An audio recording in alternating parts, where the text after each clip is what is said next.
দর্শক, স্থানীয় মানুষদের কাছে আমরা জানবো এই পাথরের রহস্য, সেই সম্পর্কে আমরা এই ভাইয়ের কাছ থেকে কিছু কথা শুনবো। পাথর সম্পর্কে। আসসালামু আলাইকুম। এটা বগুড়া জেলা অন্তর্গত শিবগঞ্জ থানা। এটা হলো দুধ পাথর। এখানে আমি বহুদিন থেকে শুনি যে এখানে মানসা করে, সেই মানসা করে সব আশা পূর্ণ হয়। তো এটা আমি বলতে চাই, তো এখানে দেখেন যদি না হতো তাহলে এখানে কেন এগুলো দেয়? তো আপনারা দেখেন এখানে মহাস্থান, এটা আমি বহুদিন ধরে দেখছি দুধ পাথর।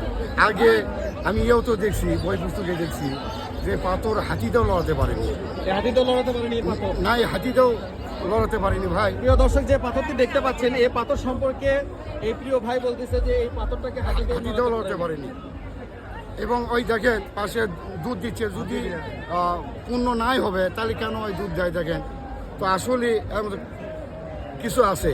তো আমি আশা রাখি বগুড়া জেলার পক্ষ থেকে এটা মহাস্থান মেলারা আপনারা বেড়াতে আসবেন, এই দুধ পাথর দেখে যাবেন, আর কারিশমা দেখে যাবেন। অগণিত মানুষ এখানে দুধ দেয়, মানসা করে, অবশ্যই পূরণ হয়।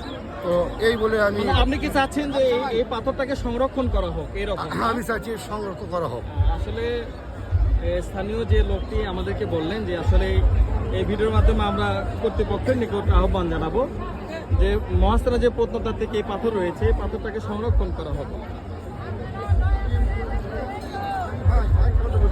আমি শিবগঞ্জ সংসদ সদস্য মীর শাহ আলম ভাইকে বলতে চাই, এই পাথরটা সংরক্ষণ করা হোক।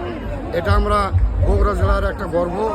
আপনার এই এলাকা এবং মহাস্থান আপনি উন্নত মানের কাজ করবেন, জনগণের সেবা করবেন এবং মহাস্থানকে উন্নত মানের একটা স্থান বলে ঘোষণা করবেন। এটাই আমি এমপি মহোদয়ের কাছে হচ্ছে নবনির্বাচিত এমপি মীর শাহ আলমকে অত্যন্ত আকুতির সাথে জানানো হচ্ছে যে এই পাথরটাকে সংরক্ষণ করা হোক।